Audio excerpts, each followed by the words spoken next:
A paz do Senhor, meus irmãos, amém? Novos tempos, né? Novos comportamentos. Mas o importante é que Deus é bom o tempo todo. E a sua misericórdia dura para sempre. Louvado seja Deus. Meus amados, vamos dar continuidade à nossa conversa, né? Pretendo, viu, mestre Sérgio, encerrar hoje aqui. Eu confesso para os irmãos que eu tenho um defeito muito grande. Eu tento corrigir, mas não tem jeito. Eu sou um tanto quanto prolixo. Às vezes é aquela dificuldade de trazer uma coisa mais concisa, né? Faz parte da minha vida. Mas vamos tentar fechar nossos encontros hoje, para a glória de Deus. Nós começamos, há um tempo atrás, falar, e no domingo passado nós demos continuidade, e hoje estaremos, então, prosseguindo aí nessa jornada, creio eu, chegando ao final desses nossos encontros. Amém? Para tanto, eu gostaria de estar lendo com os irmãos, no livro do Gênesis, capítulo 12, do verso 1 ao verso 5, que é exatamente aí que nós estamos baseando a nossa conversa. E aí hoje a gente vai estender também lá para Hebreus, capítulo 11, verso 6, apenas o verso 6 da carta aos Hebreus. Vou ler e você, por gentileza, nos acompanhe aí. Amém? Ora, o Senhor disse a Abrão: sai-te da tua terra e da tua parentela e da casa de teu pai, para a terra que eu te mostrarei, e far-te-ei uma grande nação, e abençoar-te-ei, e engrandecerei o teu nome, e tu serás uma bênção.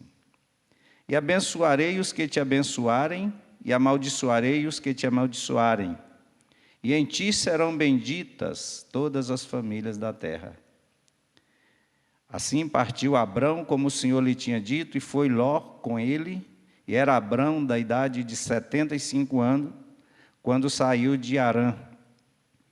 E tomou Abrão a Sarai, sua esposa, e a Ló, filho de seu irmão, e toda a sua fazenda que haviam adquirido, e as almas que lhe acresceram em Harã, e saíram para irem à terra de Canaã, e vieram à terra de Canaã. Hebreus capítulo 11, o verso 6. Ora, sem fé é impossível agradar-lhe, porque é necessário que aquele que se aproxima de Deus creia que Ele existe e é galardoador de todos que o buscam. Amém. Louvado seja Deus. Então, nós estamos falando exatamente de um tema que é desfrutando as promessas ou as bênçãos de Deus feitas a Abraão. Então, são as promessas ou bênçãos de Abraão. E no primeiro encontro nós falamos do chamado e seus desafios. É claro que quando Deus nos chama e nós aceitamos esse chamado, existe N desafios, a vida é de desafios, né?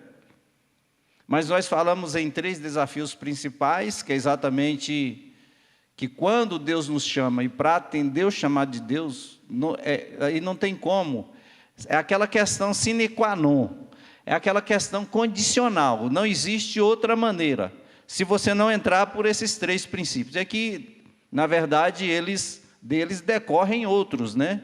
Deriva aqui outros desafios, mas esses 3 entendo eu que são os principais, que o primeiro deles, nós já falamos, que é exatamente o desafio de crer em Deus. E aí, para a gente entender esse desafio que Abraão teve que enfrentar, nós trouxemos assim de maneira bem superficial, mas assim o contexto em que vivia Abraão, as suas crenças, a sua cultura, e para a gente entender esse desafio. né? O que Abraão teve que deixar, né? E aqui nós lemos quando Deus chama Abraão, fala para ele sair exatamente ali da sua terra, do meio da sua parentela, da casa de seu pai, e sair para uma terra que Deus ainda iria lhe mostrar. E os irmãos lembram que eu falei no encontro passado, que eu entendo que quando Deus fala que iria mostrar um lugar para Abraão, eu entendo que não é só falando de uma geografia física, terrena, um local, uma região, mas também uma posição. Que Deus ia levar Abraão para aquela posição, uma posição em Deus, onde Abraão ia entender, ia ter Deus como o único Deus verdadeiro, e tendo Deus como seu galardão. O segundo desafio que nós colocamos é exatamente essa questão de você renunciar os ídolos, você renunciar os deuses. Porque o homem, e aí nós falamos sobre essa questão, o homem quando foi criado, ele foi criado com um propósito, e um propósito maior, um propósito soberano. E o propósito é exatamente aquele propósito de ter uma comunhão e um relacionamento eterno com Deus. Esse foi o propósito que Deus criou o homem.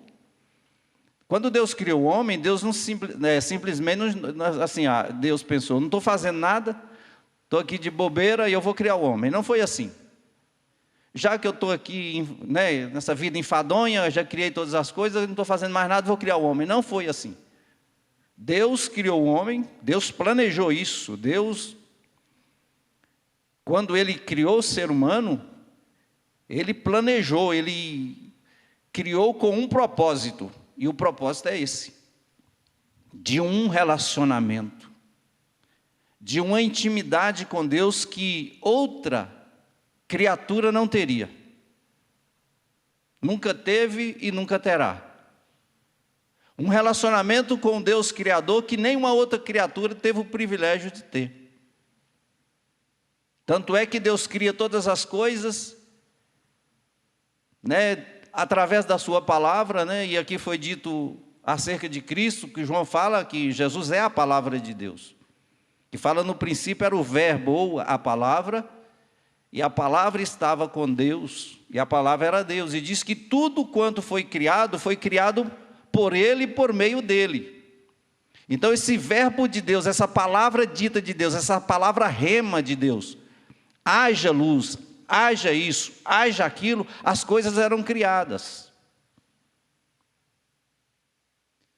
Mas quando Deus vai criar o homem, Deus para. Na sequência da criação, aí Deus para, criou tudo e agora Deus dá aquele tempo para. Agora, façamos o homem com um propósito. Com um propósito maior, um propósito soberano, do que tudo que foi criado.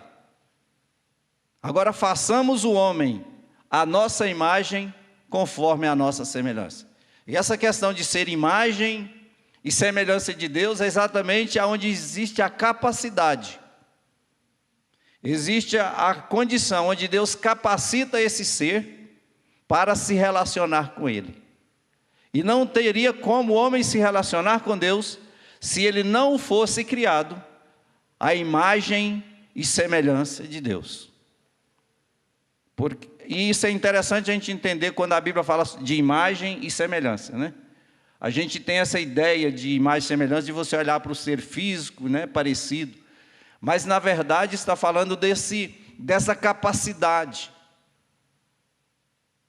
Fala das faculdades que o homem tem, desse ser que tem uma alma, que tem um espírito, que tem condições, que tem capacidade de se relacionar com Deus que é espírito, com Deus que vive no sobrenatural, um Deus transcendente. Deus cria o ser humano com essa capacidade. Por isso a Bíblia diz que Deus cria o homem do pó da terra, talvez como qualquer outro ser criado. Só que Ele diferencia o homem. Ele cria o homem à sua imagem e semelhança. Ele cria o homem do pó da terra, e Deus vem, o próprio Deus vem e sopra o fôlego de vida sobre a vida do homem. E aí a Bíblia diz que o homem então, Deus sopra do seu espírito sobre o homem. Esse espírito de vida eterna. Uma fagulha divina, uma fagulha eterna. Deus sopra sobre o ser humano. E ele passa a ser alma vivente. Dá para entender? Então aí está, Deus cria o homem com esse propósito. Só que nós conhecemos a história, e o homem, então, ele erra o propósito. Ele desvia do propósito, no momento em que ele peca contra Deus, quando Deus expressamente dá uma ordem ao homem, e o homem transgride aquela ordem, quebra aquela ordem. Então o homem agora, foi criado para ter esse relacionamento, foi criado para ter essa comunhão íntima, pois nele estava a fagulha divina, o Espírito, e aqui tinha a capacidade de contato com Deus, que é Espírito. Aí o homem quebra esse elo, o homem rompe com esse elo ao pecar, porque a Bíblia diz: o vosso pecado faz separação entre vós e vosso Deus. Porque quando o pecado entra a morte, e morte é separação. Então o homem perde, o homem se desvia do propósito. Mas Deus tem um plano para o ser humano, Deus tem um plano para nós. E os planos de Deus não serão frustrados. Então Deus, na sua onisciência e na sua presciência, Deus estabelece e providencia um meio pelo qual Ele nos traria de volta para o propósito principal. Então Ele, lá no Gênesis 3:15 mesmo, Ele já diz, quando Ele traz a sentença sobre quando há o pecado, e aí a sedução da serpente que seduz a mulher, e essa automaticamente chama o seu marido para fazer parte do banquete, né, ali, e ele também peca, e aí o ser humano cai, e Deus traz uma sentença, e na sentença ali Deus já traz ali uma ideia, Deus já traz uma promessa de redenção, quando Ele diz que agora haveria uma inimizade entre a serpente e a mulher, entre a serpente e o descendente da mulher. E Ele disse que o descendente da mulher, a semente da mulher, pisaria a cabeça da serpente. Então Deus ali já abre esse espaço. Por que eu estou trazendo isso aqui? Para a gente entender. Quando Deus traz de volta, como Deus fez para trazer de volta. Aí nós falamos exatamente essa questão, que quando o homem cai, e o homem é criado exatamente à imagem e semelhança de Deus, e ele é criado para adorar a Deus. Porque no relacionamento, veja bem, meus irmãos, no relacionamento com esse Deus transcendente, para ter esse relacionamento com esse Deus transcendente, uma das características, ou talvez a principal característica, é ser adorador. Por isso que a Bíblia diz que Deus procura verdadeiros adoradores que o adorem em espírito e em verdade. Deus procura, porque para isso a Bíblia está dizendo o seguinte, que Deus está procurando pessoas que queiram, estejam dispostas a se relacionar com Deus em espírito e em verdade. Então talvez seja a característica mais importante, porque quando se trata de Deus, desse Deus transcendente, todo-poderoso, qualquer relacionamento que um ser criado tenha com Ele, passa pela adoração. É por meio da adoração. Porque para adorar a Deus é exatamente você reconhecer e revelar quem Deus é. Isso é revelado por meio da adoração. Você está acompanhando? Então o homem tem essa capacidade, ele foi criado com essa capacidade e a necessidade de adorar, porque ele foi criado para isso. Só que quando o homem ele rompe esse elo de relacionamento, de comunhão com Deus, ele não tem mais como adorar a Deus, porque as suas próprias ações agora negam a Deus, que ele deveria revelar e manifestar nas suas ações, na sua adoração. Mas as suas ações agora passam a negar Deus, o caráter de Deus. Aquela imagem e semelhança foi chamuscada, foi apagada pelo pecado, pela transgressão. Aí o que acontece? O homem então começou a procurar uma forma, porque a necessidade, eu tenho necessidade de adorar, eu preciso adorar, eu fui criado para adorar. E aí é onde nasce as religiões. E eu falo isso, meus irmãos, sem medo de errar. Porque eu sou religioso, fui muito religioso, sou religioso e até hoje eu tento me desvencilhar das amarras da religião. Porque a religião, ela escraviza. Porque a ideia da religião, eu falei no domingo passado, essa ideia de religação, religare, né? Religação, religar o homem com Deus, ela não funciona, porque ela nasce no polo errado. Quem tenta religar é o homem, que tenta religar. Aqui, ele perdeu, ele pecou, ele se afastou de Deus, ele morreu espiritualmente, perde esse contato com Deus e ele agora tenta religar.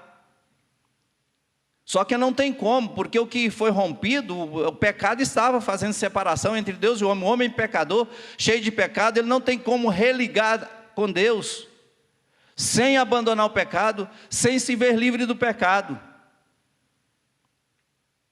Então o homem ele não tem essa condição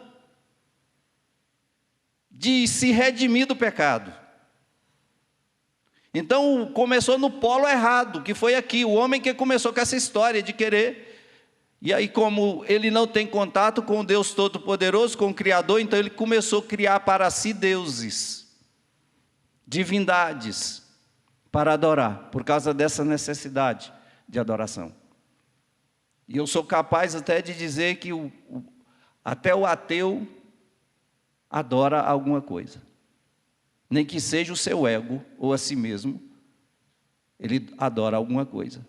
Porque o próprio egocentrismo é uma idolatria. E isso, inclusive, quando nós aceitamos o chamado de Deus, é uma coisa que vem logo, que é um dos desafios. Porque você vai ter que deixar a idolatria, você vai ter que deixar esse seu ego para você poder adorar a Deus. Porque isso se torna uma divindade na sua vida, é um Deus que está no seu coração.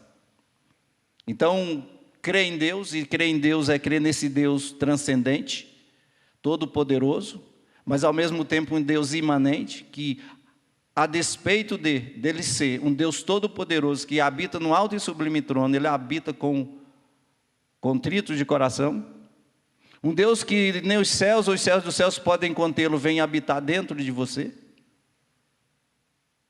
Um Deus que é adorado por miríades e miríades de anjos, por arcanjos, por querubins, por serafins, o tempo todo. É um Deus que não tem carência de adoração.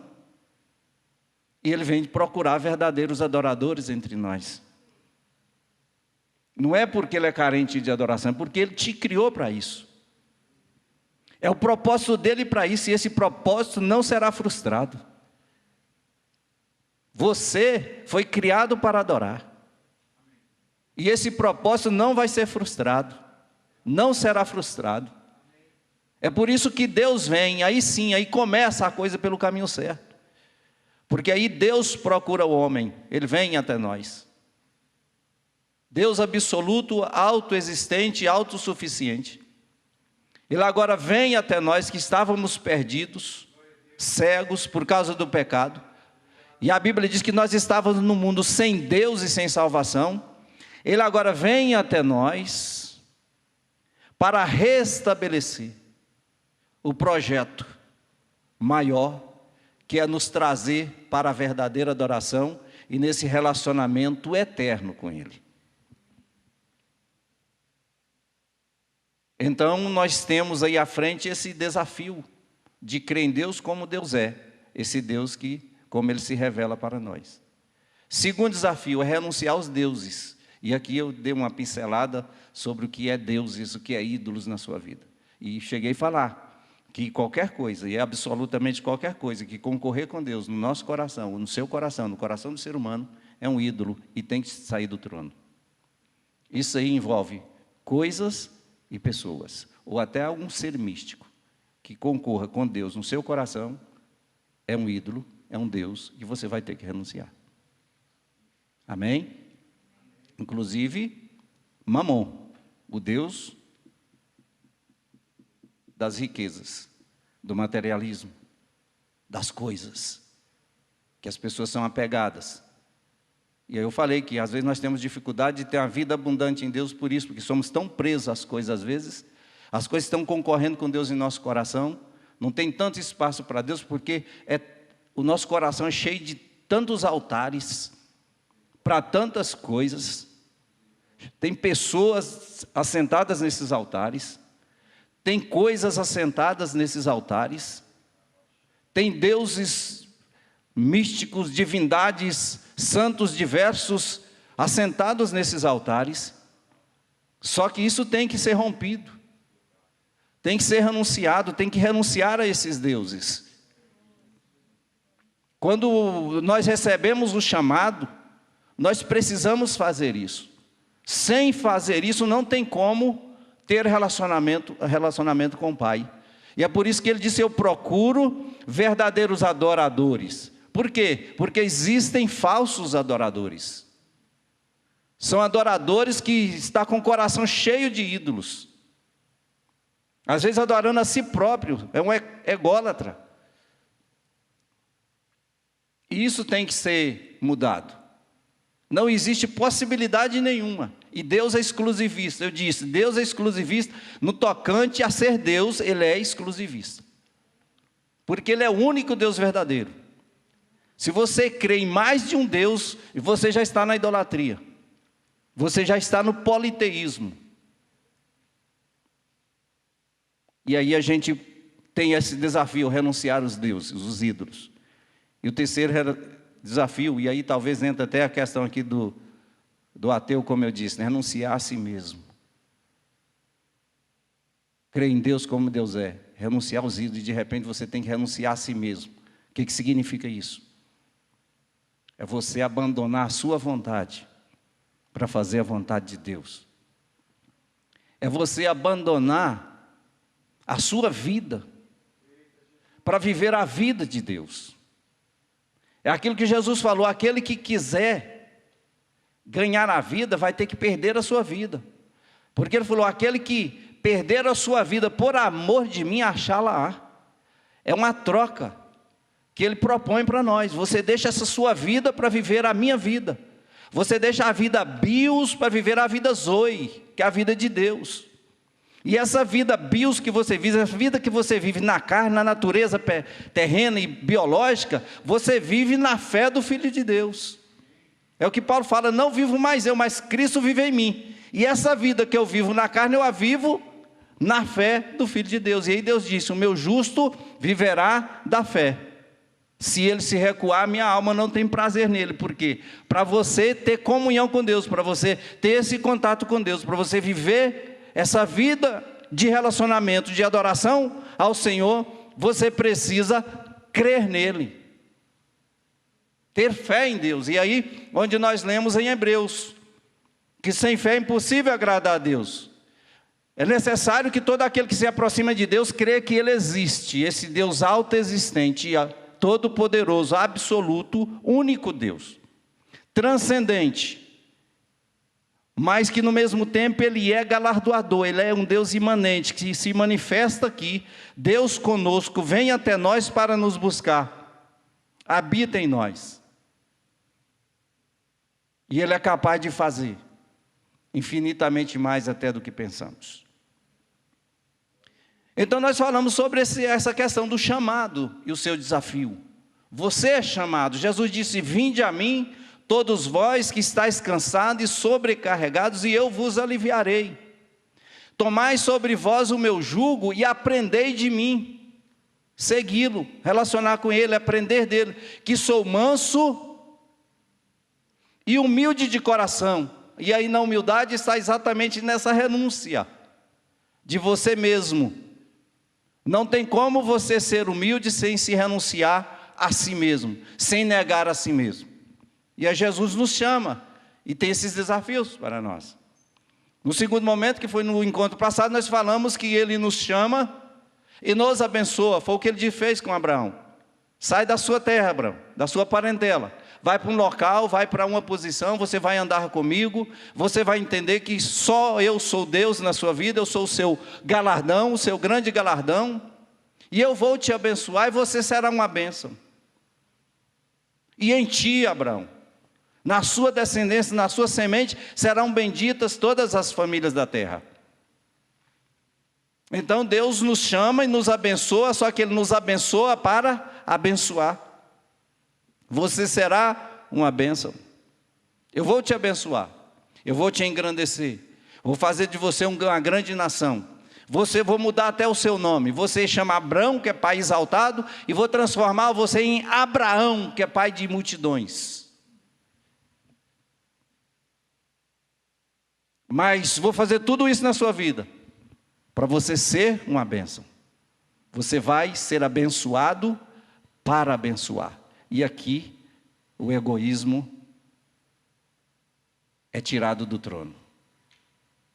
Porque quando você é abençoado para abençoar, na verdade, você passa a ser servo. E você passa a ser servo do seu irmão. Você passa a servir o seu irmão. E aí nós falamos aqui, quando nós falamos dessa questão da avareza, do apego às coisas, nós falamos que aquilo que temos não é nosso. O que você tem é de Deus. Se não é, está errado. Porque se você é de Deus, tudo que você tem é de Deus.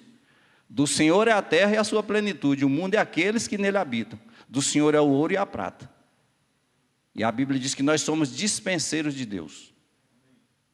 Deus nos colocou na dispensa. Dispenseiro é aquele que cuida da dispensa, dos tesouros, daquilo que está guardado. E a Bíblia diz que Deus já nos abençoou com toda a sorte de bênçãos espirituais em Cristo Jesus. Ele nos abençoou para abençoar. Além disso, em decorrência dessa bênção, vem a bênção da prosperidade sobre a nossa vida. Quando praticamos a generosidade, vem a bênção da prosperidade. E com a prosperidade que Deus te abençoa, é para você abençoar seu irmão. É para você servir a seu irmão. Se nós não estivermos fazendo isso, nós não estamos praticando o Evangelho. Nós estamos longe do Evangelho. O Evangelho é serviço, é abnegação, é renúncia. O Evangelho é você olhar para o seu irmão e importar com ele. É você estender a mão para ele. É você ver alguém que está precisando e você ir lá e socorrer. É a questão lá da parábola do bom samaritano.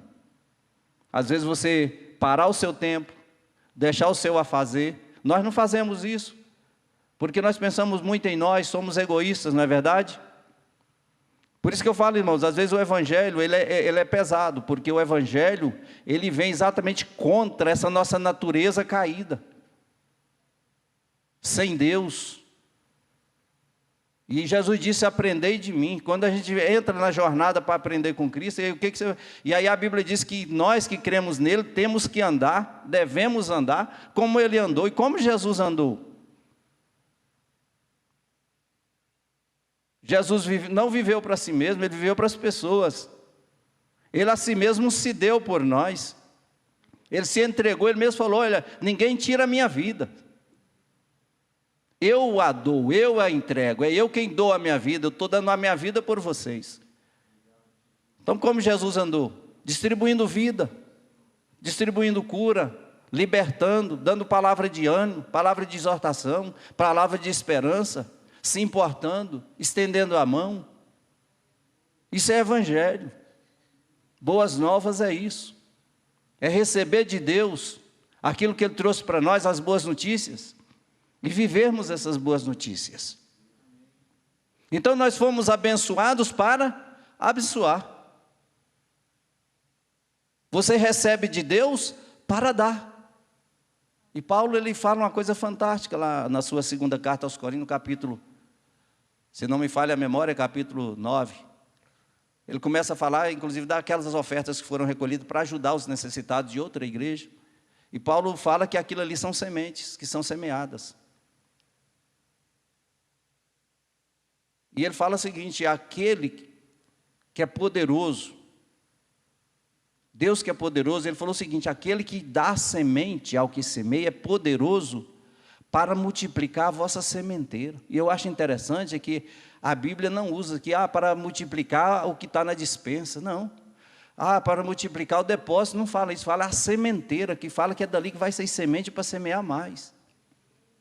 Então, na medida que ele vai multiplicando a sementeira para você ir semeando. E aí Paulo fala, aquele que semeia muito, muito vai colher. Porque a bênção de Deus está exatamente, meus irmãos, na generosidade. A gente não faz barganha com Deus. Essa história não cabe para Deus. Mas na generosidade, Deus que conhece o seu coração, Ele te abençoa na sua generosidade. E você sabe o que é generosidade. Generosidade é você ter um coração liberado para ajudar, para se dar, para se doar. E aí isso aqui envolve todas as áreas da vida. Desde aquele momento que você tem que parar no trânsito para socorrer alguém, até levar ajuda financeira para alguém. Aquele momento que você para ouvir alguém, até aquele momento que você vai visitar alguém no hospital. Amém? Então nós fomos abençoados para abençoar. E nessa nossa trajetória, então Deus nos chama, coloca os desafios diante de nós e não tem como fugir deles. Então Deus nos coloca nessa trajetória. E aí, é muito interessante, irmãos, porque na medida que nós vamos caminhando com Deus, e na medida que a gente vai aprendendo com Ele, e aí a gente vai semeando, você é um semeador, saiba disso. Servir a Deus é semear. E Jesus usou muito essa palavra, né, essa parábola sobre a questão de semear, do arado, tem que preparar a terra, e fala que você põe a mão no arado, você não pode olhar para trás, você tem que... Então você vai semeando. E a cada dia Deus vai mudando o nosso caráter nessa jornada.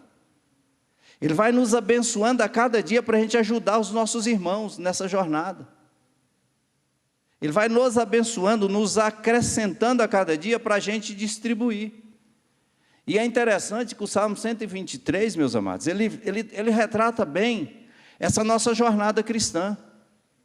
Porque nós estávamos longe de Deus, como a Bíblia diz, sem Deus no mundo, como ovelhas que estavam sendo levados para o matadouro, afastado do Deus Todo-Poderoso, e de repente Ele vem até nós e nos salva. E aí você fica perplexo, porque você começa a analisar esse Deus tão grande, infinito, todo-poderoso, se importar comigo, pecador, olhar para mim, quem sou eu? E você fica perplexo. Aí Ele vem e te salva, e a sua vida, ela é inundada pelo Espírito Santo. E aí você crê nas Escrituras, você crê em Jesus conforme a Escritura diz, e aí Ele vem e te dá o Espírito Santo. E aí você que era aquela cisterna seca, que tinha aquela vida seca, ou nem podemos dizer vida, será que poderíamos chamar de vida? Como pedras inanimadas, Aí Deus vem dessas pedras inanimadas, Deus suscita filhos a Abraão pela fé. Pega essas pedras inanimadas e converte essas pedras, transforma. E aí, pastor Sérgio, está aí um grande milagre. Deus transforma algo em vinho. De repente ele vem, transforma a pedra inanimada em pedra viva. E Pedro fala que ele agora pega nós, nos transforma em pedras vivas e coloca num edifício que está sendo construído para a morada de Deus. E esse edifício é a igreja. E você é pedra viva, de onde Jesus é a pedra angular, é o fundamento. Você é a igreja de Deus, do Deus vivo. E aí você fica maravilhado com isso, porque você agora que era aquela cisterna seca, você passa agora a ser fonte, porque Jesus disse: aquele que crê em mim, como diz a Escritura, rios de águas vivas fluirão, jorrarão do seu interior, que salta para a vida eterna. Então você que era seco, agora você tem a fonte do Espírito Santo na sua vida. E você agora é uma fonte, meu irmão, que pode transbordar para outras pessoas vida. E o Salmo 123 retrata isso na nossa vida, porque o povo de Israel, eles estavam cativos em Babilônia. Aí de repente vem a ordem do rei e traz eles de volta. E ele fala, aí eles começam a cantar. Ora, quando o Senhor nos trouxe de Babilônia, nos trouxe cativo e nos trouxe de volta, nos restaurou e nos trouxe para Sião, nós ficamos como aqueles que sonham. A nossa boca encheu de riso, o nosso coração de júbilo, e se dizia entre as nações: grandes coisas fez o Senhor por estes. Certamente grandes coisas fez o Senhor por nós, e por isso nós estamos alegres. E aí eles viviam um dilema, porque tinha aquele regozijo, a alegria, o gozo na alma, da salvação, da restauração, do retorno. E chegou e encontrou a cidade toda devastada, muros queimados, templo destruído, a cidade destruída. Então eles tinham ainda aquele dilema na alegria e da tristeza. Mas de repente eles fazem uma oração. Fala: Senhor, nós estamos como quem sonha, o Senhor nos trouxe de volta. Mas olha, está tudo aqui, um caos. E isso eu quero trazer para a nossa vida nessa noite, meu irmão. Nessa jornada que nós temos. Você é fonte do Espírito Santo. O Espírito Santo jorra de você. A Bíblia diz que rios, e a Bíblia fala que era do Espírito Santo que Ele nos daria, rios de águas vivas, jorrarão, fluirão do seu interior. Você tem essa fonte. Isso significa dizer que a fonte, essa vida de Deus Zoe, vem para você, e daqui ela jorra de você.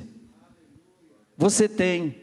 Só que às vezes as intempéries da vida, as circunstâncias da vida, as oposições, as enfermidades, os dilemas, principalmente esses dias que estamos vivendo, dilemas, interrogações, medo, angústia, depressão, às vezes bate na sua porta.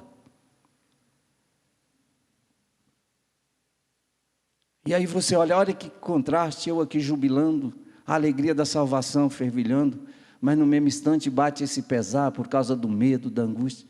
Aí eles fazem aquela oração para Deus: Senhor, restaura a nossa sorte, como as torrentes do Negueb.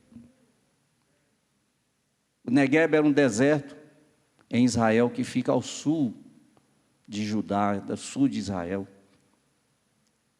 Diz os estudiosos, chega a ocupar 60% do território israelense. É seco, não tem nada. Mas existe um fenômeno lá. Tem um milagre que acontece naquele deserto. Em razão da sua geografia. Quando chega o tempo da chuva, as chuvas vêm e começam a formar ribeiros. Começa a formar rios do deserto. E as águas vêm descendo do sul para o norte.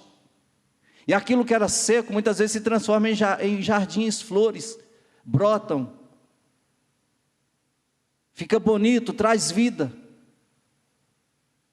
E aquilo que era seco, No deserto começa a correr rios.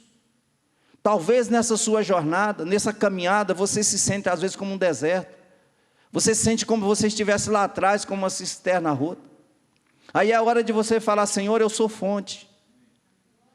Restaura a minha sorte como o Senhor faz no deserto de Neguebe. Faz vir de novo, Senhor. Que o óleo fresco do Espírito Santo, uma unção nova venha sobre a minha vida. E que eu volte a abençoar os meus irmãos através da sua presença, da unção do Senhor na minha vida. Que eu volte a abençoar meu irmão com um sorriso, com um abraço, com a palavra de Deus, uma palavra que vem do Espírito Santo. Não se sinta como uma cisterna seca. Se está sentindo, que o Senhor restaure a sua sorte nessa noite, como as torrentes do Neguebe. E que o rio de Deus volte a fluir. Se a tristeza está ali colocando um empecilho para que o rio de Deus não flua, que a alegria do Espírito Santo venha inundar a sua vida nessa noite. E você possa voltar a distribuir vida, a semear vida por onde você passar. Não esqueça, você é templo do Espírito Santo. Ezequiel teve uma visão do templo de Deus. Ezequiel disse que ele olhou e as águas, brotava águas do santuário. E aquelas águas saíam do santuário e ia descendo, e por onde aquelas águas passavam, ela ia levando vida. Vinha peixes, então vinha suprimento, vinha provisão, vinha vida. Você é templo de Deus, de você jorra esse rio. Você foi abençoado para abençoar. Não esqueça disso. Amém? Que o Espírito de Deus possa trazer para nós um renovo, um óleo fresco. Que a unção de Deus caia sobre nós como a chuva temporã e a chuva seródia, fazendo brotar, nascer e frutificar. E às vezes no galho de uma árvore seca qualquer, que você esteja sendo essa árvore seca qualquer, Deus vai fazer florescer, frutificar e produzir frutos. E aí você vai estar servindo, porque a árvore não produz fruto para si mesmo, mas para alimentar outros. E mesmo a árvore que não é frutífera, a sua sombra é para refrigerar a outros. Amém? Abençoados para abençoar. Beleza? Você crê em Deus? Você renuncia os seus deuses? Você nega-se a si mesmo? Nessa sua trajetória, você entra nessa trajetória de bênção, nesse caminho, essa jornada. Você passa pela porta, a porta é Jesus. Ele disse: eu sou a porta. Quem entrar por mim, salvar-se-á. Beleza, é o primeiro passo. Aí ele diz mais: entrará e sairá. O que Jesus está querendo dizer com isso? Porque você entra no reino. Você é a porta da entrada. Só que tem um reino pela frente. E aí é o propósito maior, esse reino. Ele disse: entrará, sairá e achará pastagens. Achará uma plenitude. Haverá o horizonte aberto. Beleza. Aí nós vamos, quando chegamos aqui, chegamos no final. Aí vem a pergunta: eu creio em Deus, renunciei aos meus deuses, renunciei a mim mesmo, renunciei ao pecado, renunciei à inveja, renunciei à mentira, renunciei à glutonaria, renunciei à bebedice, renunciei à maledicência, renunciei à feitiçaria, renunciei à idolatria, renunciei à prostituição, renunciei à vida de assassinatos, de reputações, renunciei ao falso testemunho, renunciei tudo. Cheguei aqui, aí vem uma pergunta: e agora? Valeu a pena? Vale a pena? Pedro fez essa pergunta para Cristo. Jesus começou a falar exatamente dessa vida de renúncia. E aí, antes de Pedro fazer essa pergunta, tem um episódio do filho, daquele jovem rico que chega para Jesus ali querendo saber como faria para herdar a vida eterna. Só que Jesus chega para ele e fala: você vai ter que renunciar.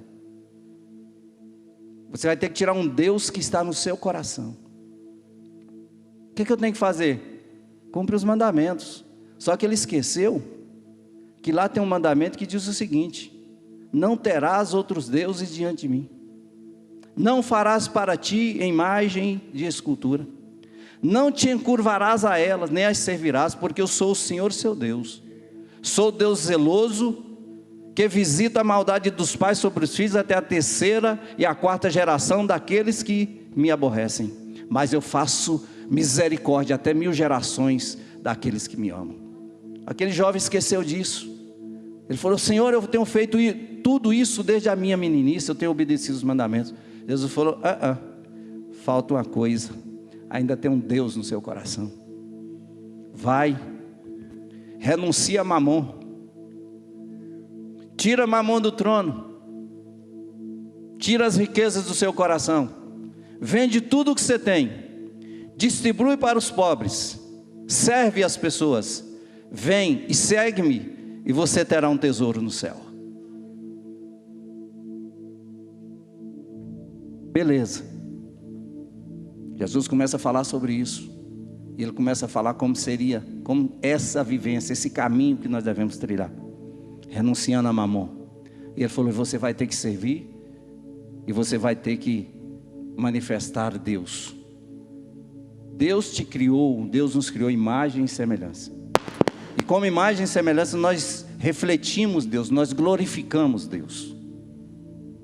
E aí Jesus fala sobre vocês vão ter que perdoar as pessoas que ofendem vocês, falar bem dos que vos maldizem, amar seus inimigos. Jesus continuou falando, e de repente Pedro chega para ele e fala: Senhor, nós deixamos tudo. Se você ler isso lá em Mateus capítulo 19, do versículo 27 e 29, você vai encontrar isso. Pedro então pergunta para Jesus: Senhor, nós deixamos tudo para te seguir. O que nós vamos ganhar com isso? Beleza, cremos, entramos no caminho, começamos uma vida de renúncia, deixamos tudo. Estamos deixando os deuses, estamos deixando o apego às coisas, o apego às pessoas, deixamos casa, deixamos parentes, para crer e para te seguir. O que nós vamos receber? Vale a pena?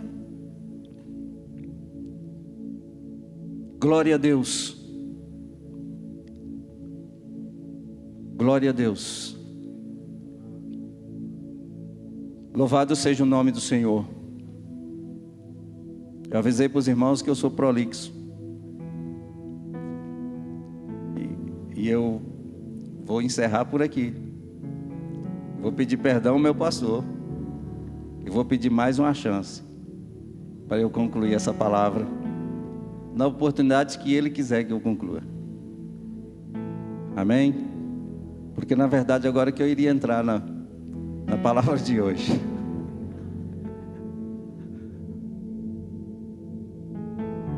Louvado seja Deus. Vai ficar a pergunta aí, meu irmão. Creu, destronou os deuses, seja eles anjos ou demônios, coisas ou pessoas, renunciou a si mesmo, renunciou ao pecado, sua vontade, seus desejos, sua natureza,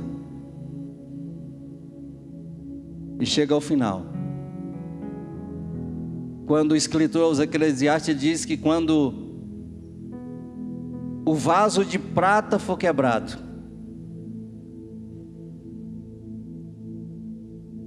e houver a separação,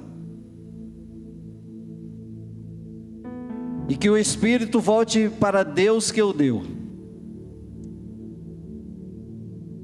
aí vem a pergunta: fizemos tudo, Senhor, o que ganharemos?